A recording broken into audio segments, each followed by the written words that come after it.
नमस्कार। आपका अखबार के YouTube चैनल पर आपका स्वागत है। मैं हूं प्रदीप सिंह। ज्ञानवापी मामले पर शुक्रवार को वाराणसी के जिला जज की अदालत का फैसला आया और वाराणसी के जिला जज की अदालत ने यह फैसला दिया कि ज्ञानवापी परिसर का पूरे परिसर की ASI से सर्वेक्षण होगा। ASI का सर्वे होगा। वो जांच करेगी, वो GPR का भी इस्तेमाल कर सकती है, यानी ग्राउंड पेनिट्रेटिंग रेडार का इस्तेमाल कर सकती है। दूसरी जो तकनीकियां हैं उनका इस्तेमाल कर सकती है और ये पता लगाएगी कि दरअसल ये स्ट्रक्चर क्या था, इसकी वास्तविकता क्या है। सिर्फ एक्सेप्शन होगा जो सुप्रीम कोर्ट ने रोक लगाई हुई है वजू खाने और शिवलिंग के बारे में कि उसको नहीं छेड़ा जाएगा, वहाँ का सर्वे नहीं होगा। उसको छोड़कर पूरे परिसर का जो पश्चिम की दीवार है उसका, उसके अलावा अंदर जो तहखाने हैं उनका, कमरे जो हैं उनका, और गुंबद के नीचे जो फॉल सीलिंग बनाया गया है, जो शिखर था मंदिर का उसके ऊपर गुंबद बना दिया गया है, इन सब का सर्वेक्षण होगा और 4 अगस्त तक ASI रिपोर्ट सौंपेगी जिला अदालत को। ये आदेश हो गया, जिसका विरोध किया मुस्लिम पक्ष ने। और मुस्लिम पक्ष के सामने उसके बाद क्या विकल्प था? उसके सामने विकल्प था कि वो हाई कोर्ट जाए। और सोमवार से शुरू होना था ASI का सर्वे। सोमवार को सुबह 7 बजे ASI की टीम पहुंच गई। जो अदालत का आदेश था उसमें ये भी था कि मुस्लिम पक्ष और हिंदू पक्ष के 4 लोग होंगे, जिनमें उनका वकील भी शामिल होगा। वो भी सर्वे के समय मौजूद रहेंगे। हिंदू पक्ष के लोग पहुँचे, मुस्लिम पक्ष के लोग नहीं पहुँचे। मुस्लिम पक्ष के लोग पहुँचे सुप्रीम कोर्ट। तो शुक्रवार की रात में ही ऑनलाइन पिटीशन सुप्रीम कोर्ट में फाइल कर दिया गया और सोमवार को ये मेंशन भी हो गया। आपको याद होगा कि चीफ जस्टिस DY चंद्रचूड़ कई बार कह चुके हैं कि मेंशन इस तरह से नहीं होगा। मेंशन के बारे में एक नियम बनेगा, एक जो है परिपाटी बनेगी, उसके अनुसार होगा। लेकिन ये सुना गया, पहले सुना और सुप्रीम कोर्ट ने कहा कि शुक्रवार को सुनवाई करेंगे। लेकिन फिर हुआ, क्योंकि उस समय सॉलिसिटर जनरल कोर्ट में मौजूद नहीं थे, फिर हुआ कि अच्छा 2 बजे सुनवाई करेंगे। 2 बजे सुनवाई का तय हो गया। फिर बदल गया फैसला और कहा कि नहीं, अभी 11:15 बजे सुनवाई करेंगे। तो 11:15 बजे से सुनवाई शुरू हो गई। 11:15 बजे से सुनवाई शुरू हुई तो सुप्रीम कोर्ट की 3 सदस्यों की बेंच सुनवाई कर रही थी, जिसकी अध्यक्षता खुद chief justice of India DY Chandrachud कर रहे थे। उन्होंने सॉलिसिटर जनरल तुषार मेहता से पूछा, जो उत्तर प्रदेश सरकार को रिप्रेजेंट कर रहे थे, कि क्या 1 हफ्ते तक सर्वे पर रोक लगाने का आश्वासन आप दे सकते हैं? उन्होंने कहा हम नहीं देंगे, मना कर दिया उन्होंने। मुस्लिम पक्षकारों का ये कहना था कि जिला अदालत को सर्वे के बारे में फैसला देने का अधिकार नहीं है। अब देखिए, सुनवाई के दौरान मौजूद रहे, बहस किया, फैसला आ गया तो अब कहा कि जो है सुनवाई का अधिकार नहीं है, तो ये इस पर जो है रोक लगा देनी चाहिए, सर्वे नहीं होना चाहिए। और कहा गया कि वहाँ खुदाई हो रही है, हमारा जो स्ट्रक्चर है उसको नुकसान पहुँचेगा। सॉलिसिटर जनरल ने, तुषार मेहता ने कहा कि 1 ईंट भी नहीं निकाली गई है, खुदाई का अभी समय ही नहीं आया है, कोई खुदाई नहीं हो रही है, वहाँ सिर्फ सर्वे हो रहा है, अभी सर्वेक्षण हो रहा है। तो एक झूठ ये बोला गया। दूसरा झूठ ये कहा गया कि हमको, चूँकि शुक्रवार को शाम को 4:30 बजे फैसला आया जिला अदालत का, इसलिए हमको हाई कोर्ट जाने का समय नहीं मिला। बिल्कुल वाजिब बात है, बिल्कुल सही बात है कि शुक्रवार को अगर शाम को फैसला आया, शनिवार इतवार छुट्टी का दिन है, तो समय नहीं मिला। लेकिन सवाल ये है कि जिस तरह से सुप्रीम कोर्ट में आपने रिट फाइल की, उसी तरह से हाई कोर्ट में भी कर सकते थे। तो अब हाई कोर्ट क्यों नहीं गए?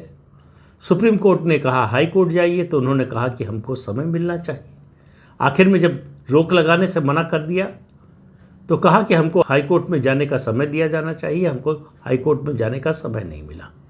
तो हाई कोर्ट में जाने का समय के लिए जब तुषार मेहता ने मना कर दिया कि 1 हफ्ते के स्टे का आश्वासन नहीं दे सकते, तो सुप्रीम कोर्ट ने निर्देश दिया कि 26 जुलाई यानी बुधवार की शाम 5:30 बजे तक ASI के सर्वे पर रोक रहेगी और इस बीच में मुस्लिम पक्षकार इलाहाबाद हाई कोर्ट में अपनी बात रखेंगे, अपना मुकदमा लेकर जाएंगे और वहाँ हाई कोर्ट जो आदेश देगा उसके अनुसार होगा। अब आप देखिए कि मई में भी जब निचली अदालत का फैसला आया था सर्वे कोर्ट कमिश्नर नियुक्त करने का, तब भी सीधे उस फैसले के खिलाफ सुप्रीम कोर्ट गए थे और सुप्रीम कोर्ट ने कहा था कि ये कोर्ट कमिश्नर का अपॉइंटमेंट ठीक है और कोर्ट कमिश्नर का सर्वे होगा, लेकिन सुनवाई इसकी निचली अदालत की बजाय उन्होंने कहा कि जिला जज करेंगे, डिस्ट्रिक्ट जज करेंगे, क्योंकि ये मामला गंभीर है। अब मुस्लिम पक्षकारों का दो रवैया देखिए आप। इस मामले में ये किया कि सीधे सुप्रीम कोर्ट पहुंच गए, मई में भी गए और फिर जो है कल सोमवार को भी गए। लेकिन मथुरा का जब मामला आया था तो सुप्रीम कोर्ट ने कहा कि इस मामले को सीधे हाई कोर्ट को भेज देते हैं, क्योंकि निचली अदालतों में जो लोग सुनवाई करेंगे उनसे ज़्यादा सक्षम लोग हैं हाई कोर्ट में, इसलिए मामला वहाँ चला जाए तो इसके साथ न्याय होगा। तब मुस्लिम पक्ष ने इसका विरोध किया कि हमारा अपील का दो अपील का चांस चला जाएगा, एक लोअर कोर्ट का, एक डिस्ट्रिक्ट कोर्ट का। लेकिन वहाँ जो है उनका अपील का 2 चांस जा रहा था, यहाँ चांस छोड़ने को तैयार थे। सारी कोशिश ये हो रही है मुस्लिम पक्षकारों की ओर से कि किसी तरह से ये मामला रुक जाए, रुके नहीं तो टलता रहे। इस कुल मामले में सुप्रीम कोर्ट का रवैया बड़ा आश्चर्यजनक है। जिस तरह से सुप्रीम कोर्ट एक पक्ष में झुकता हुआ दिखता है, ये मतलब ये नहीं कि सुप्रीम कोर्ट कोई बेईमानी कर रहा है। मैं ये आरोप नहीं लगा रहा हूँ सुप्रीम कोर्ट पर कि वो कोई बेईमानी कर रहा है या उसके जजेस कोई बेईमानी कर रहे हैं, लेकिन बार बार ऐसा क्यों होता है कि जो हिंदू विरोधी मामला होता है, जो हिंदू विरोधी पक्ष होता है, उसकी तरफ खड़ा नज़र आता है सुप्रीम कोर्ट। ये एक सवाल है और ये मैं फिर नहीं कह रहा हूँ कि ये इरादतन हो रहा है या किसी साजिश के तहत हो रहा है, लेकिन जो पब्लिक परसेप्शन बन रहा है, लोगों का भरोसा सुप्रीम कोर्ट से कम हो रहा है, इसकी वजह से जिस तरह का रवैया, जिस तरह के मुस्लिम पक्षकारों की बात आनन फानन में सुन ली गई। अगर मान लीजिए कि ये सर्वे 2 दिन होता रहता और उस बीच में मुस्लिम पक्षकार हाई कोर्ट जाते तो कौन सा आसमान टूट पड़ता। यही तो सुप्रीम कोर्ट ने तीस्ता सीतलवाड़ के मामले में सॉलिसिटर जनरल से पूछा था कि 2 दिन रुक जाते तो कौन सा आसमान टूट पड़ता। तो अब सवाल उनसे भी पूछा जाना चाहिए कि अगर सर्वे से कोई यथास्थिति बदलने नहीं जा रही थी, सर्वे स्ट्रक्चर के किसी हिस्से को नुकसान नहीं पहुंचाने जा रहा था, सर्वे में अभी कोई खुदाई का कोई कार्यक्रम नहीं था, इस सब के बावजूद सर्वे को रोककर संदेश क्या देने की कोशिश हुई। क्यों नहीं मुस्लिम पक्षकारों से ये बात पूछी गई कि जब उनके पास सुप्रीम कोर्ट आने का समय था तो हाई कोर्ट जाने का समय कैसे नहीं था। वो पहले हाई कोर्ट क्यों नहीं गए। सुप्रीम कोर्ट हमेशा याचिकाकर्ताओं से कहता है कि पहले निचली कोर्ट में जहाँ जहाँ जितने ऑप्शंस हैं उनको एग्जॉस्ट कर लीजिए, उसके बाद हमारे पास आइए। लेकिन इस मामले में तुरंत सुनवाई के लिए तैयार हो गया। पहले फ्राइडे को सुनेंगे, फिर 2 बजे सुनेंगे, फिर अभी सुनेंगे 11:15 बजे सुनेंगे और सुनवाई हो गई। तो ये जो हो रहा है सुप्रीम कोर्ट में, अब ये हो सकता है, मैं नहीं जानता कानूनी पक्ष इसका क्या है। और मेरे साथ करोड़ों लोग हैं, आम लोग हैं जो इन पेचीदगियों को नहीं समझते, इन बारीकियों को नहीं समझते कानून की।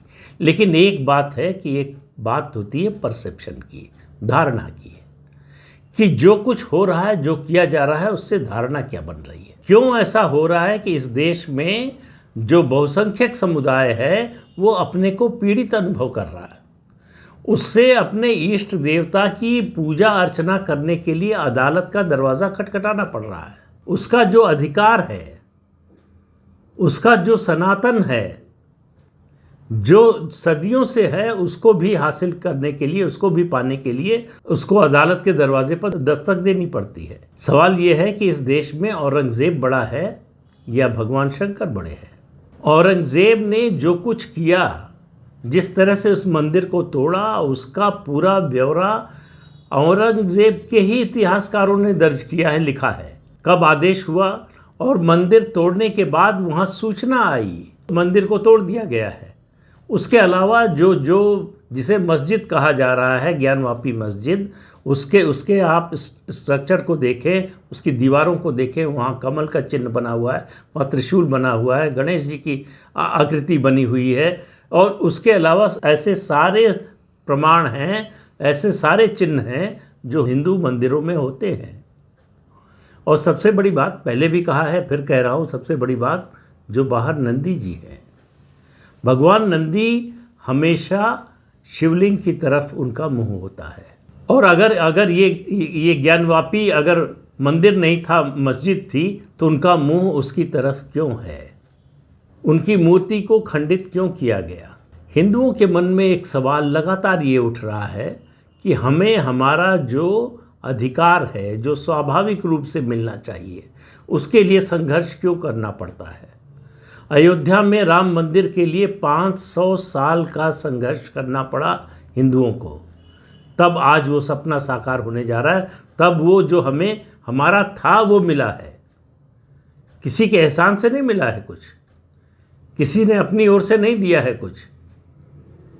और सवाल यह है कि आज भी औरंगज़ेब के समर्थक कैसे, किस मुंह से बोलने को तैयार होते हैं?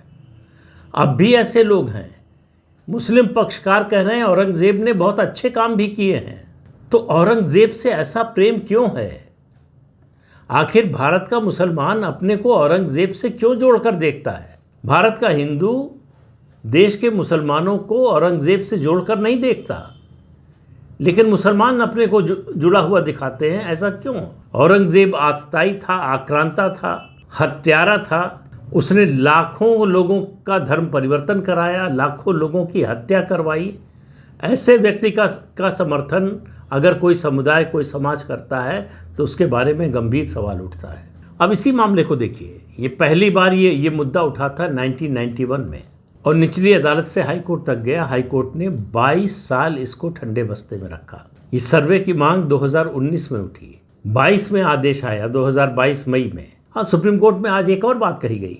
कहा गया कि आपने जो मई के आदेश में सर्वे पर रोक लगाई थी उसका उल्लंघन हो रहा है। तो सुप्रीम कोर्ट ने अपना जजमेंट देखा तो पता चला कि उसने रोक सिर्फ जो वजू खाना है और जो शिवलिंग है वहाँ पर किसी तरह के सर्वे, किसी तरह के परीक्षण पर रोक लगाई है। पूरे परिसर के सर्वे पर कोई रोक नहीं लगाई है। तो ये सर्वेक्षण होगा तो पता चलेगा वो 3 तहखाने जो खोलते नहीं हैं उनमें क्या है। उन दीवारों पर जो बने हुए हैं चिन्ह हिंदू संस्कृति के, हिंदू धर्म के, वो क्या है। मंदिर के शिखर को ढकने के लिए जो गुंबद बनाया गया उसके अंदर और क्या है। ये सब ऐसे सवाल हैं। सवाल सिर्फ इतना है कि भाई अगर किसी मामले में विवाद है और उसकी सत्यता की जांच हो रही तो जांच से क्यों भाग रहे हैं? इसका मतलब आपके मन में कोई चोर है। आप जानते हैं कि इस पर आपका हक नहीं है, लेकिन आप हक जताना चाहते हैं। मुस्लिम पक्ष को कायदे से तो स्वागत करना चाहिए था कि ठीक है, एसआई का सर्वे करा लीजिए, दूध का दूध, पानी का पानी हो जाएगा। साइंटिफिक सर्वे होता है, मालूम हो जाएगा ये धर्मस्थल किस धर्म का था। जिसका था उसे मिल जाना चाहिए। ऐसा तो है नहीं कि अगर एएसआई के सर्वे में कहा जाएगा कि नहीं ये मस्जिद ही थी तो हिंदू जबरन उस पर कब्जा कर लेंगे। लेकिन अपने पर भरोसा नहीं है, क्योंकि गलत किया है, क्योंकि अनाधिकार चेष्टा है, क्योंकि अतिक्रमण है, क्योंकि आक्रमण के जरिए हासिल किया है। इसलिए डर है। डर इस बात का है कि सच्चाई सामने ना आए। सच जितने दिन छिपा रहे, अगर हमेशा के लिए छिपा रहे बहुत अच्छा, नहीं तो जितने दिन तक छिपा रहे उतना अच्छा। तो हर कोशिश है कि इस सच्चाई को छिपा कर रखा जाए। देखिए कब तक छिपती है। अब मामला हाईकोर्ट में जाएगा, हाईकोर्ट क्या फैसला करता है ये देखने की बात है। तो इस अंक में इतना ही। अगले अंक में फिर मिलेंगे किसी नए मुद्दे के साथ। तब तक के लिए अनुमति दीजिए। आपसे अनुरोध है कि ये चैनल देखिए, शेयर कीजिए, लाइक कीजिए और सब्सक्राइब ज़रूर कीजिए। नमस्कार।